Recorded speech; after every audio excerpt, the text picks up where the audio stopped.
Radio Publique Africaine.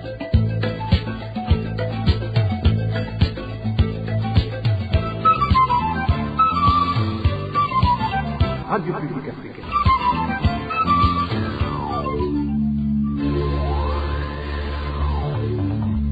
Ni umwanya w'amakuru mu Kirundi. Mukaba muyashikirizwa na Digne Karondo. Numunezero gusubira kwa namwe abakunzi ba Radio RPA kaze mu makuru kuno wa kabiri igerekezo rya 11 Nyandagaro umwaka wa 2026 ayo nayo akabashimikiye ku ngingo nkuru zikurikira.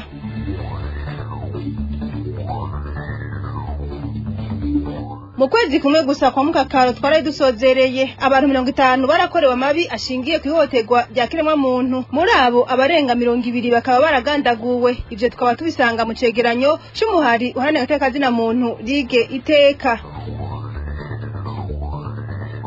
Mu gihe bakoresha imodoka zabo mu kunguruza abantu mu gisagara cya Bujumbura babarihishije amafaranga ivyo bita canga bategetswe kubihagarika, abanyagihugu bo bavuga ko iyo ngingo ari agahotoro bagasaba nyabuna leta kwihutira gutora umuturama ikibazo cikena ry'igitoro.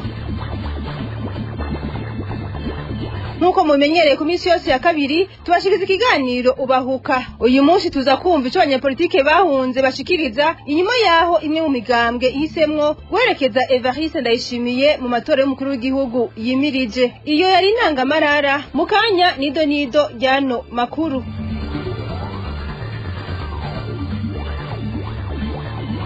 Nongeye kubaramutsa duhe n'amakuru yacu muyavugwa mu gisata c'ubutunzi. Ishirahamwe ryo guhiganisha imigisha Advanced Group ariryo 1xBet riheruka gutegekwa kuriha amafaranga arenga miliyari 4 n'imiliyoni 141 z'amafaranga y'amarundi ku itegeko ry'ubushikiranganje mu byo bujeje harimwo ubudandaji, aho buheruka kwerekana aho buhagaze mu matati ari muri ayo mashirahamwe ahiganisha imigisha. Ivyo kandi bibaye inyuma y'impari no kudahuza byari bigize iminsi biri hagati y'iryo shirahamwe 1xBet na Rona, ishirahamwe ry'igihugu risanzwe naryo rihiganisha imigisha, aho uburongozi bwaryo aribwo bari bwatanguye guca ayo mahera ishirahamwe 1xBet naryo mu nyuma rihava riritwara nubwo atacavuyemwo. Ibyo nido na Walter Kwizera. Mwikete ryago ryo kwa 14 mukakaro uyu mwaka nyine wa 2026 ubushikiranganje mu byo bujejwe harimo ubutare amasoko ntanga nguvu n'ubudandaji butegeka ishirahamwe Advanced Group ariryo 1xBet riri mu yahiganisha imigisha mu Burundi gutanga amahera arenga miliyaridi 4 n'imiliyoni 141 z'amafaranga y'amarundi. Nkuko biri muri urwo rwandiko ubwo bushikiranganje buragaruka bukagiriza ishirahamwe 1xBet ko iyo hadaburiciwe ivuye ku kubera ryanse kwerekana ivyo ryasabwe na Rona ari nayo nyenda muvano matati yarasanzwe ari hagati ya 1xBet n'ishirahamwe ry'igihugu Rona. Muri ivyo 1xBet ryari ryasabwe kwerekana harimo amafaranga ginjiza biciye mu bakozi baryo n'ayatangwa n'abanywanyi baryo. Ivyo 1xBet ritigera ritahura mu gihe cyo gyemeza ko ryari amakori yose ryasabwa na Rona, aho mbere mu kwanka gutanga ayo mahera gishuzwa n'ishirahamwe Rona 1xBet ryasaba Rona kurisigurira neza no kugereka uko ryaharuye kugira rigere kuri ico gitigiri ivyo Rona ritigeze rikora.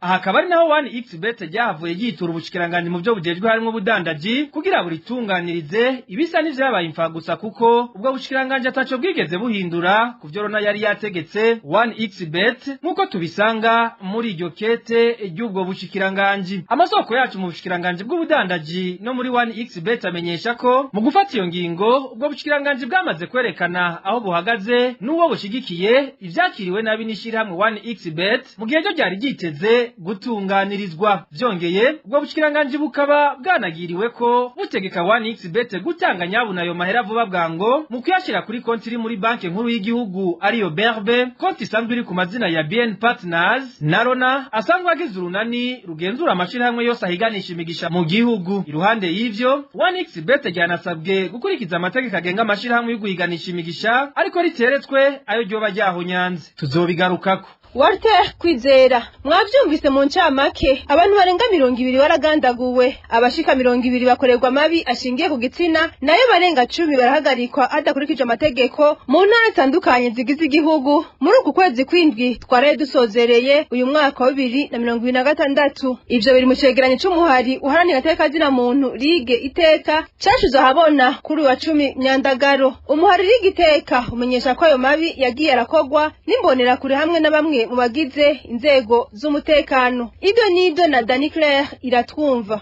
Muri icyo cegeranyo cyo mu kwezi kwa Mukakaro umwaka w'ibihumbi 2026 umuhariri w'igiteka umenyesha ko habandanije hibonekeza ihonyangwa ry'agateka kazina muntu mu Burundi. Imenyesha ko abantu 23 bishwe, ibiziga 12 bitorwa mu bibanza bitandukanye mu gihugu. Muri abo 23 bishwe 17 n'abagabo, 6 nabo n'abagore. Umuntu umwe yarakubaguwe mu ntara ya Burunga.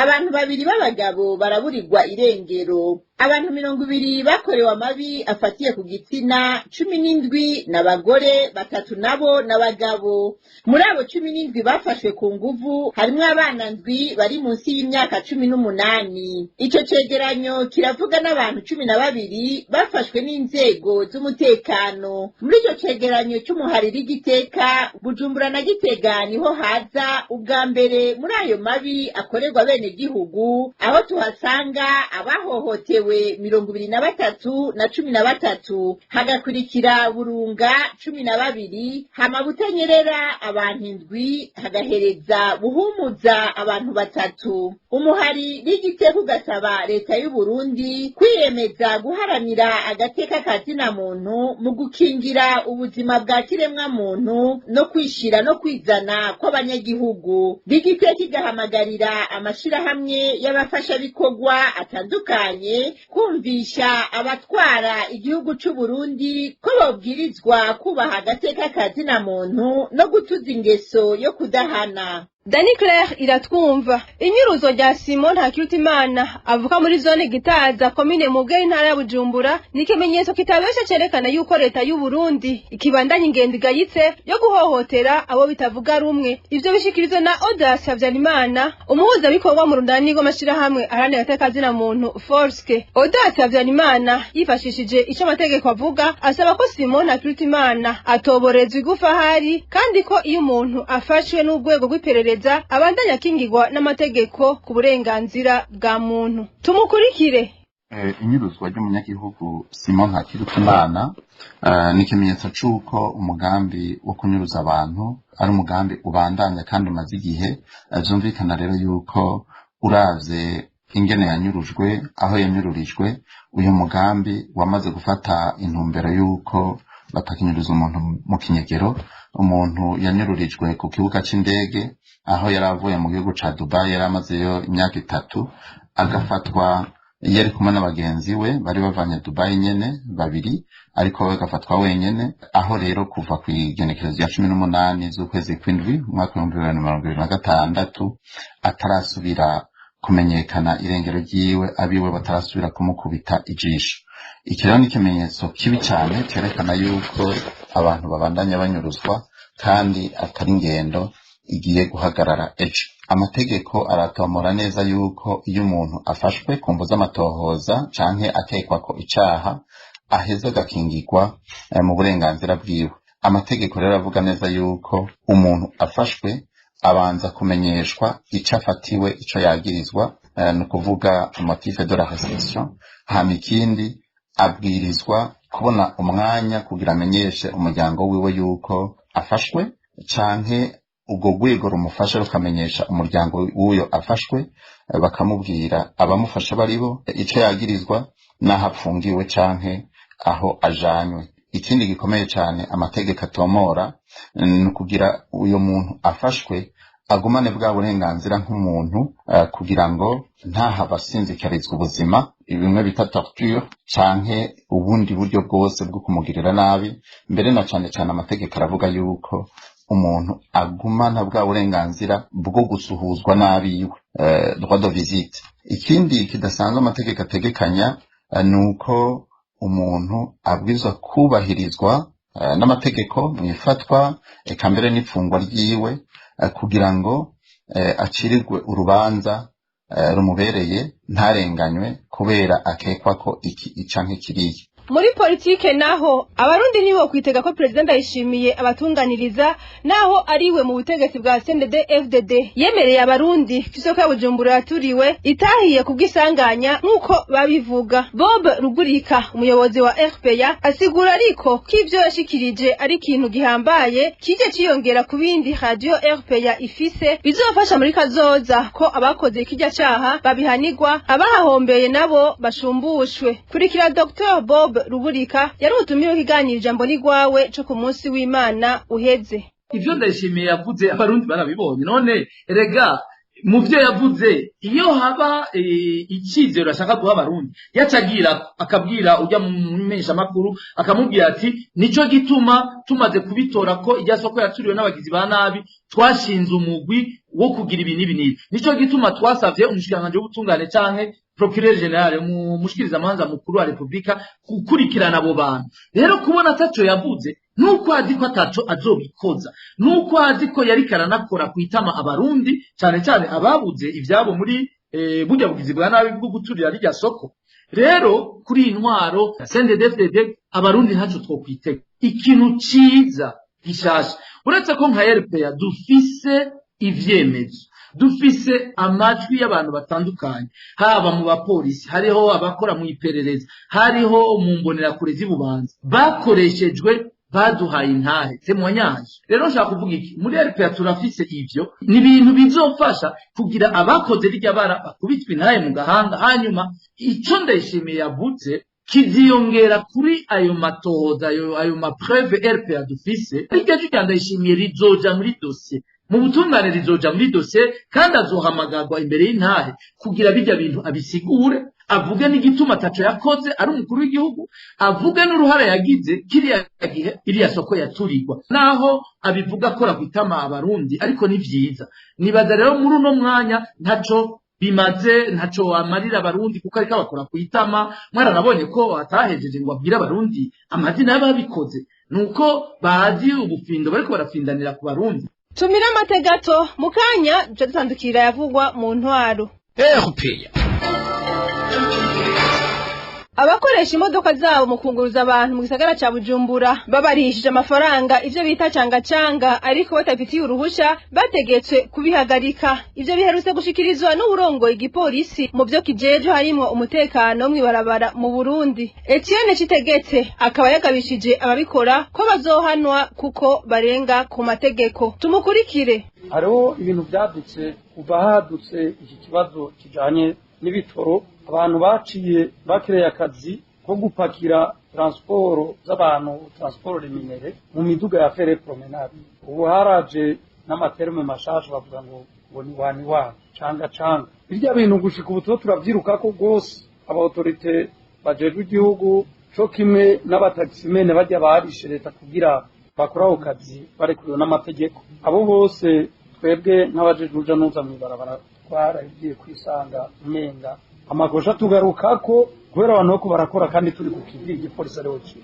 Burya gushika kuri umunota izo modoka turazifata kandi ubwinshi kandi tukazihana kugira bavanwe naho gakini. Umuntu ashaka guca amahera ya transport reminere tumuhamagarira agende mu bushiranganje bujejwe mu wabijejwe itunganye imodoka yiwe ya transport reminere acaza guca amafaranga. Mu gihe rero bazi ko batarishe leta badafite uburenganzira tubamagare ko warasanzwe birimo abihagarike. Twabiviriye hasi tumaze iminsi tubiriko kandi kuva tubitanguye turabona agahengo. Rero abo bantu nabo nyene bari mu bateza ambuteyage bariko baraniganira abantu bigatuma izindi modoka zitaronka aho zica cyo baniganira abantu mu gihe bariko bakora n'ibikorwa batari kuri. Rero abo bantu ko baratwumva bahagarike tubariko ejo nabo tuzofata kandi nta munsi n'umwe tutareo turabafata ntazorira turaba azogume hamwe ahano. Iyo ngingo rero yo guhagarika abakoresha imodoka zabo mu kunguruza bahuze uko biyunguruza biturutse ku ikena rikabije ry'igitoro mu gihugu iriyamirizwa n'abanyagihugu kuko aribwo buryo bwari busigaye bubafasha kuja ku mirimo canke gutaha mu mihana yabo. Bamwe mu banyagihugu baganiriye na RPA basaba leta y'u Burundi guhagarika gufata izo ngingo z'agahotoro zituma ibintu vyunyuka, nyabuna ikihutira gutorera umuturama ikibazo c'ikena ry'igitoro cazaniye amananiza abarundi. Dukurikira abanyagihugu bavugiye kuri mikro ya RPA. nk'abanyagihugu bato bato twibereye mu buzima bw'akaga mu bihe bigoye nk'ibi nibaza ko nk'ibintu bijyanye n'ayo mategeko n'ibyo bavuga ngo by'amakori baca babanza kuraba ineza y'umunyagihugu mutoyi kugira ngo bamanze bacungure kwanza ubuzima bwiwe hanyuma ibyo bindi nabyo biheze bize mu nyuma nayo ingingo yo kubirukana yoyo ni ingingo isa n'iy'agahoto kuko zijya modoka zifasha abiyunguruza babuze uko biyunguruza bumva ikigo ifashije icyo umunyagihugu muto muto yabuze bisi yabuze uko ataha ukuntu bafashe ingingo zo guhagarika izo modoka zunguruza abantu izo twita ngo ni wani canga iyo ngingo bafashe jewe ku bwanjye ntishimishije ukuri kandi si jewe gusa iryo tegeko bagize ntirizotworohereza na gato nganyura turashobora gutondera bisi n'amasaha n'atatu uri ku murongo tukaruha hari naho utanayironka ugaca uruhira gutaha n'amaguru babiri ayo batuzanira igitabo hanyuma dushobora guheba ayo macanga ubundi ho ni ukubibaza bariko bararenganya abanyagihugu rega naho babyitse urudandaza kuko n'umuntu avuye ku kazi afise imodoka yiwe ntaheza ngo ayitahane igaragara arashiramwo abo bantu babiri canke batatu akabatahana kugira ngo ashobore kurekipera ya mafaranga agura ca gitoro kizimvye irya kindi y'ibihumbi 328 iba yamufashije kugira ngo atonde ku kazi afise ka kaduga kiwe araheza agashiramwo abantu babiri canke batatu akabatahana kugira ngo aronke utwo kongereza bukeye abashobore kubandanya agura kandi gatoro ibyo byose biza ku kira ry'igitoro bituma bigaruka kuri ya leta nyene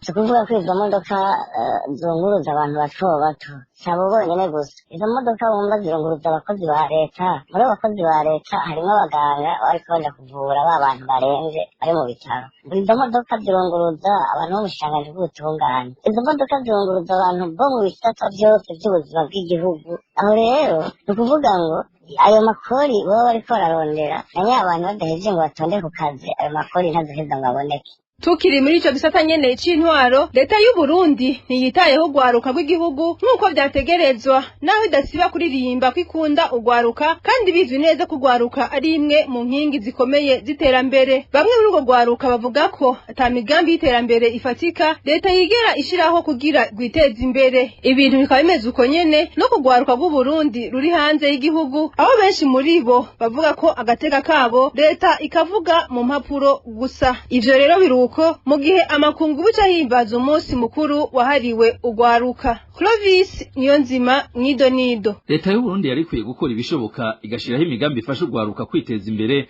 no guteza imbere igihugu. Kubwa bamwe mu gwaruka ruri Burundi baganire na Radio RPA barababazwa cyane no kubona batitaweho nkuko bikwiye kandi uruhara rwabo mu iterambere ari ntangere. Ivyo bikunyurwa n'ingene no mu nzego za leta badaserukiwe nkuko vyategerezwa. Uyu numwe mubaganiriye na RPA. Kuvuga jene zo mu Burundi nukuri turabazanye na leta idufata mu migambi yaba mu bibanza bitandukanye baruka nta kibanza dufise mu gihe hari n'abahejeje amashuri basanze kwicara muhira ko leta nta mashyirahamwe irugurura kugira ngo abanyeshuri baje amashuri aje gukoramwo ntabwo amashuri bafite bica turasaba leta yuko rero yogira ibigo bisanzwe bitanga ubuzi kubaruka bigeho amashuri abataheje amashuri nabo nyene bakareba ubuzi bakiga n'amashuri y'imyuga kugira ngo abananiwe muri ibi baje muri ibi bashobora gukora ubumekanike kubaza gushona gusudira rwose n'ubuzi bashobora kuboneka mu gihe leta yabishiramwo ingufu. Nayo kubw'ugwaruka ruri hanze y'igihugu nabwo nyene rufise vyinshi cane goterera mu iterambere ry'igihugu ariko ahanini rukavuga ko byose bigaruka ku kwitanga kwa leta no ku nguvu yobishiramwo. Ku bijanye n'ugwaruka ruri hanze y'igihugu nabwo rufise uruhara rukomeye cyane mu iterambere ry'igihugu kubera ko iyo ruri kenshi ruriga akagira ubumenyi butandukanye rukagira n'ama-experience atandukanye bivanye n'aho ruri n'ibintu usanga byoteza imbere cyane igihugu gikenewe kuraba cadre bashobora kubikoreramwo bunye n'ubuhinga bwanone bwaraje hari inyigisho hashobora gutangirwa à distance kweje ubuhinga ngurukana bumenyi navyo vyofasha kijanye no guserukirwa bikorerwa mu nzego zitandukanye z'igihugu naco ni ikintu gikomeye cyane kenshi usanga abo batora baserukira aho ugasanga ni mu mpapuro gusa ugasanga nta bubasha bafise bwo gufata ingingo zikwiye rero ngaho harakwiye yuko haba ibiganiro bakagira uruhara cyane mu gutanga ivyiyumviro eka mbere no mu gufata ingingo. Ivyo rero rukaba rubishikirije mu gihe jaho bukera amakungu azoba aramutse ahimbaza umunsi mukuru wahariwe ugwaruka, umunsi ushitse benshi mu gwaruka bw'u Burundi barushirizaho guta igihugu berekeza hanze kurondera uburamuko, kubera mu Burundi yaba uwize n'ubutize akatari gake bose usanga bavuga ko batabona akazoza kabo bitewe n'ubukene bwugarije igihugu.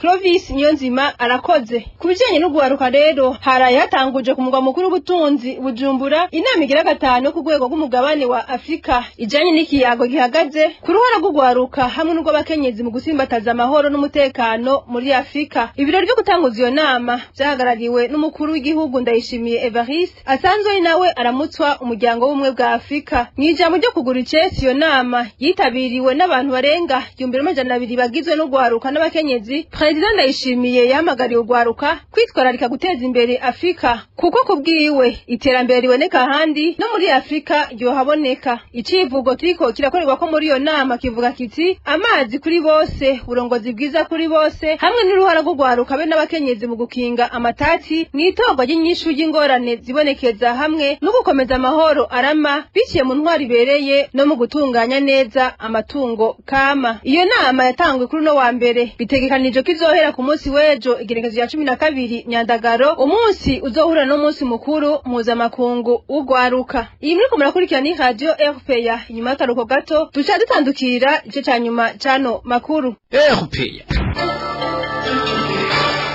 Mu kiganiro bavuga cyo kuno munsi tuzakumvisha abanyepolitike bahunze bashikiriza inyuma yuko atanguye kwibonekeza imwe mu migambwe yahisemwo guherekeza Evariste Ndayishimiye mu matora mu mwaka uza wa 2027. Ikiganiro bahuka mwagiteguriwe na Eric Niyonzima.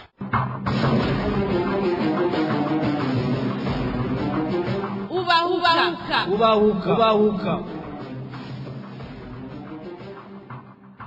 Hari hamaze imisi hari imyidogo muri bamwe barongoye imigambwe bavuga ko amatora atari karategurwa neza. Abenshi bemeza ko hari amatora y'umugambwe umwe kandi ko n'umugwiseno hari no munsi uko ari umugambwe CNDD-FDD uri ku butegetsi. Muri abo bariko baremeza ko amatora azoba atizewe neza, muri bo baramaze gutangazwa n'imigambwe yabo nk'abakandida bazohiganwa na Evariste Ndayishimiye umukandida wa CNDD-FDD. Aha twovuga nka Gabriel Banza Witonde arongoye umugambwe wa Federe, Abel Gashatsi wo mugambwe w'abadasigana Iprona, hamwe na Gatogwasa aheruka kwemeza ko yifuza kwitoza muri ayo matora yimirije mu mwaka wa 2027. Mbega ko bashaka kuhiganwa muri ayo matora aribo bari bamaze igihe bemanga ko ayo matora ari umugambwe umwe, ariko bakaba bamaze gutangaza ko bagiye guhiganwa na Evariste Ndayishimiye umukandida wa CNDD-FDD. None bo baba barabonye impinduka mu nteguro y'ayo matora. Abanyapolitike bahungiye hanze y'igihugu cyo kimwe n'abarundi bahungiye hanze y'igihugu, eka mbere namwe bamwe mu barundi bari hagati mu gihugu babona ko iyi ari nzira yo guherekeza CNDD-FDD ku nyungu zabo bwite, ariko atari inyungu z'abarundi bose. Hari ico abarundi bo kwitega mbega muri ayo matora yimirije? Ibi ni bimwe mu bibazo tugiye guca hirya no hino muri kino kiganiro ubahuka cyo kuri no munsi wa kabiri igenekezo rya 11 Myandagaro umwaka wa 2026. Abatumire bagiye kuremesha kino kiganiro ni Frederic Mamvukinyumvira yahoze yicegera cy'umukuru w'igihugu w'u Burundi, hamwe na Liberani Bashira kandi umuvugizi w'umari MAP Burundi Buhire. Kuri mikro muri kumwe na Jewe Eric Niyonzima kazi. Muko nari nejeje kubabwira mu ntangamarara, hari imigambwe imaze gutora abakandida bazohiganwa na Evariste Ndayishimiye umukandida wa CNDD-FDD mu matora y'umukuru w'igihugu y'umwaka wa 2027. Mu gihe iyo migambwe yari maze igihe imenyesha ko ayo matora atizewe kandi ari nk'inamico. Liberani Bashira kandi umuvugizi w'umari nk'undagihugu MAP Burundi Buhire amenyesha ko bitumvikana ingene aribo bari bamaze igihe bavuga ko ayo matora atizewe hama bakaca baja guherekeza CNDD-FDD. Abona ko babikora babizi ku nyungu zabo kuko hari ivyo baba bemerewe. Intwaro rusangi mu gihugu ihera mu migambwe ingene inzego zihinduka hisunzwe amategeko agenga imigambwe. Mbega iyo migambwe iri kwiraja mu matora irubahiriza demokrasi mu ngene imigambwe yabo itunganijwe. Muri CNDD-FDD hariyo demokrasi. Ndayishimiye ratowe vy'ukuri ngo aserukire umugambwe CNDD-FDD.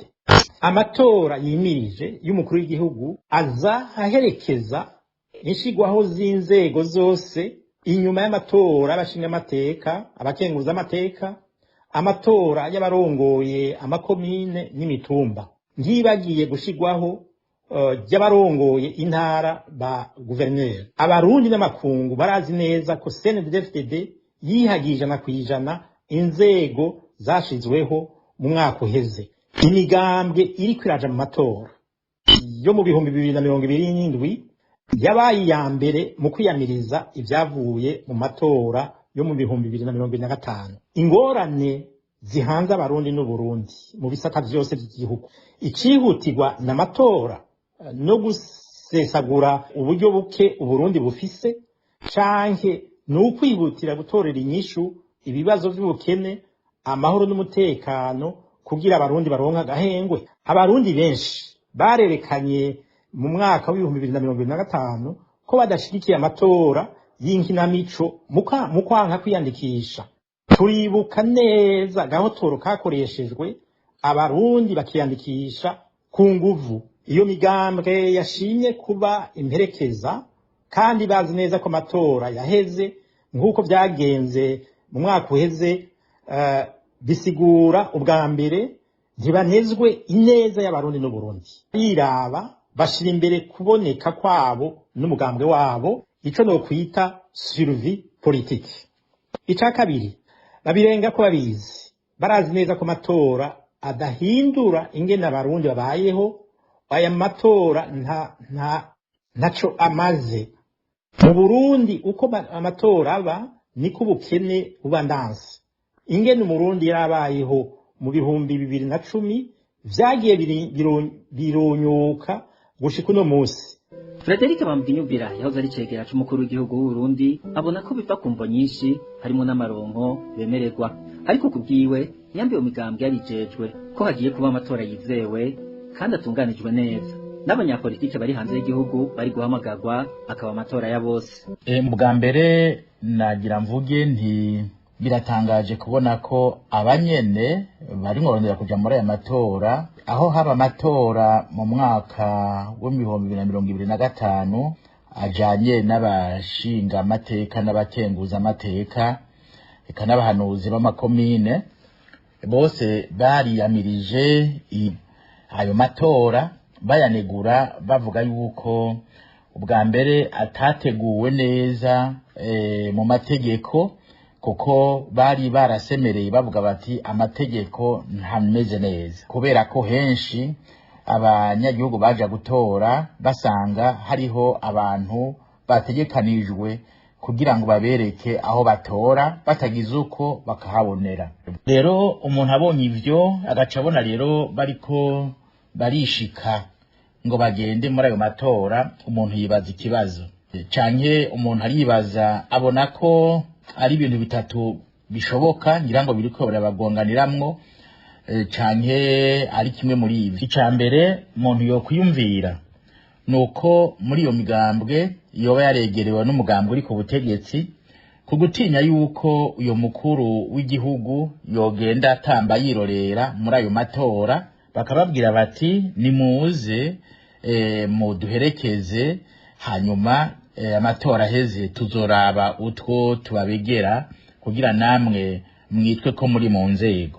Ikindi gishoboka nuko hoba harabaye koko isubirwamwo ry'inyandiko gigenga amatora, kandi bakemeranya ingene amatora azocungerwa n'abarundi n'amakungu na Nations Unies kaza kurya byabaye mu 61 kugira ngo hatinde ubereye gutsinda, hadatsinda naka kubera ko afise igikenye, kubera ko byose yigungiye ko, kandi ashobora no kuvuga ati udatora uko nshaka ndamwereka. Namba rero ibintu byarahindutse, ni kuki batatubariye ko byahindutse, maze natwebwe turi hanze tugende turabe ko byahindutse, dusome ayo mategeko, twemeranye ingene ayo matora azocungerwa, hanyuma umutekano ukabaho neza nk'uko tubyifuza. Gutyo rero ayo matora akabaho ku bantu bose. Ikindi gishoboka ca gatatu nuko mu gihugu c'u Burundi hariho abantu bakunda kugenda mu matwi y'abanyepolitike babwira ngo burya kirazira kugira ikintu bita mu gifaransa ngo chaise vide, no kuvuga ngo kirazira kurekera urubuga rwa naka wenyene uko acatsinda wenyene habwa usanga avuye intwaro za wenyene. Mbe none ubu ko havuyemwo intwaro ya wenyene gusa, hari n'abandi bagiye mu matora. Abo bagiye mu matora baranezerewe nuko bagiye mu matora ngo baranse ca kindi citwa chaise vide canke baherekeje ugiye kwiba amatora. Frederic Mampiyumvira abandanya amenyesha ko baherekeza umugambwe CNDD-FDD mu matora atizewe neza atari umuti, ahubwo ko n'abawuherekeza bafite ico bapfana. Iyo mvugo y'abantu bavuga ngo oya kirazira kureka naka wenyene, ikintu ca mbere c'ukubuza ni kirazira ko haba amategeko y'amatora ahagazwemwo n'umuntu umwe, aho uwo mugambwe ugenda mu matora maze uwusifura urukino akaba uwiwe, uwo muntu wese ajejwe ayo matora umutekano bose bakaba wiwe. Uwo muntu arimo arakosha uku aba arimo arakosha ibidashoboka. Ni naco gituma hari hakenewe yuko abanyepolitiki ahubwo bahagarara neza bakagaruka ku byo babona bikwiye kugarukwako kugira ngo haba amatora nyayo. Ahandi hoho jewe mbona ko bagiye guherekeza wa muntu nyene yama yirondera amajwi. Uyu munsi bavuga bati rimo mwambika agashambara ntagende wenyene kuko vyose nabi. Umuntu aca yibaza ati none abo bantu dutohoje tukigido nido bapfaniki n'uyo muntu agashaka ko yambikwa agashambara ntaronyene mu matora. Abazoja muri ayo matora bazaba bagotse nk'uko babikoze mu matora yabaye mu 2025 bishikizwa na Liberani bashira. Kandi ikindi amenyesha nuko abarundi batazobibagira mu gihe babahemukiye muri bino bihe bitoroshe. Abagiye muri ayo matora bisize iceye nk'uko imigambwe izoja mu matora y'umukuru w'igihugu yo mu 2027 izoba yerekanye ko yashimye gushigikira CNDD-FDD yataye Burundi mu cobo. Mu ncamake bashimye guhemukira abarundi. Kazoza ni kazokwibagira uko kugoka iyo migambwe izoba yerekanye mu bihe bigoye aho abarundi bagowe ayikivumvu. Umuhari w'ibikorwa nk'undagihugu Mapfundi Buhire uremeza ko amatora akwije ibiranga intwaro rusange, atabusuma burimwo, ntazokwigira atunganywa n'intwaro ikomoka kuri CNDD-FDD. Ibimenyetso ni vyinshi, yarasenyaguye imigambwe, iraturira amaradiyo n'ayandi mabi menshi. Umugambwe CNDD-FDD wama mu bikorwa vyo kwiyamamaza mu gihindi migambwe iburabuzwa ntirangure ibikorwa birekuwe n'amategeko. Biratangaje rero ko iyo migambwe yaduka igaherekeza CNDD-FDD pour légitimer ayo matora kugira basege utubanza bazobamanyurirako.